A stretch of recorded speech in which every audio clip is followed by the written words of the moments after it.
organic, unpredictable, unknown, lovely, beautiful, a sense of fulfillment. This is part of the pleasures of life and not the chores of life.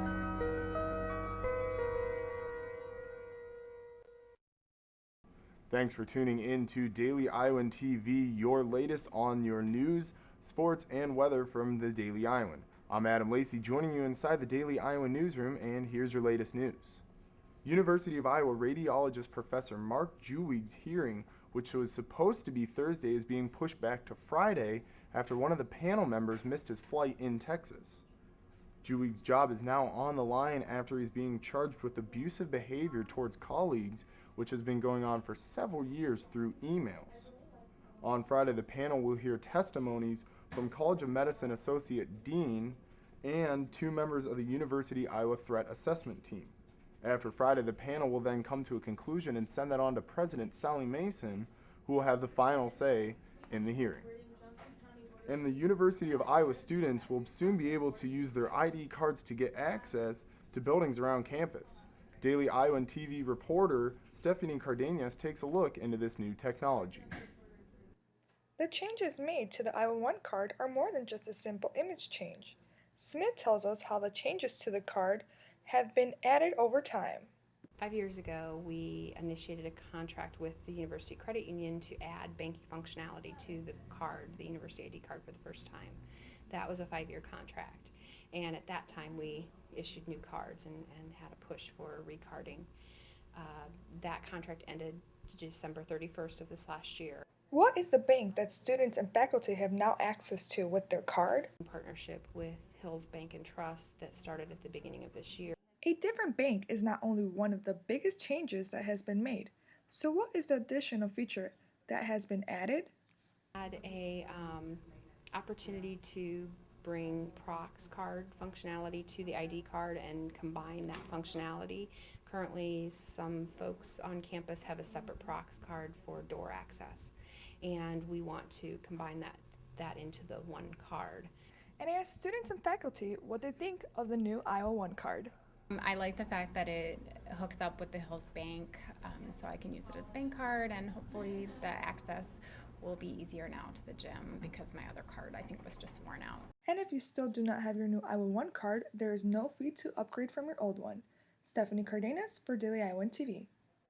Thanks, Stephanie. And now let's take a quick look into sports. The 2012 Game Time League draft took place in Iowa City Thursday night.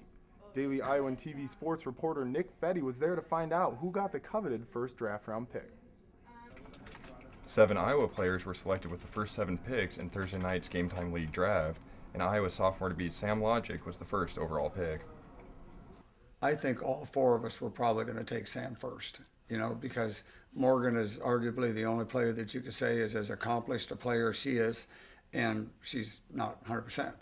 The atmosphere in the meeting room of Larson's law firm was fairly calm as lead commissioner Randy Larson and the 3 other coaches took turns building teams with a snake-style draft. Teams were limited to just 2 current Hawkeye players each, and the Iowa players went fast. Former Hawkeye Kashina Alexander was expected to play but pulled out at the last minute to pursue other opportunities. Current Hawkeye Jamie Prinny will not play in this year's league as she continues to rehab an injury in hopes of returning to the court this November. Iowa City High freshman-to-be Courtney Jones, the youngest player in the league, was selected in the last round, and Randy Larson spoke of the importance of this league to high school players. Well, we've always had a high school component to prime time and game time, and the theory is that a guy like Matt Gatens, when he's in 9th grade, you already know he's a Division I player, and the sooner he can get used to that size and speed and athleticism and smarts and energy that older players play with, the better it is.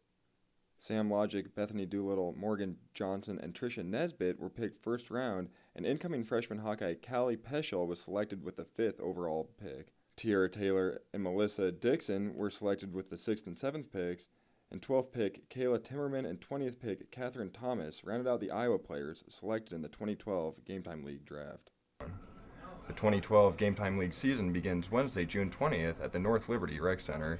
Tip-off for Game 1 is set for 6 p.m., while Game 2 will follow at approximately 7:30. That's your latest sports update from Daily Iowan TV. Be sure to check out Friday's issue of the Daily Iowan for a more in-depth look at Thursday night's draft. Thanks, Nick. And before we leave, let's take a quick look into the weather forecast. You might want to have an umbrella handy because there's a 20% chance of showers and thunderstorms during the day Friday, and you can expect a high of 88. By the evening, the chance of showers and thunderstorms increases to 30%, and we'll see a low of 68. You might want to keep that umbrella handy as it looks to be a wet weekend, but we'll see a slight reprise from the rain on Monday and Tuesday. Expect highs hovering in the 80s for the weekend and on into next week. And only for the Daily Iowan TV can you get a sneak peek look into the Daily Iowan's print edition for Friday. Read about why University of Iowa officials have decided to make the night ride service available this summer. Plus, read about Thursday night's community forum regarding the possible demolition of 2 historic houses to make room for a new fraternity house. That's your latest update for Daily Iowan TV. You can check us out anytime online at dailyiowan.com. That's all of your sports update. Thanks for joining us. I'm Adam Lacey.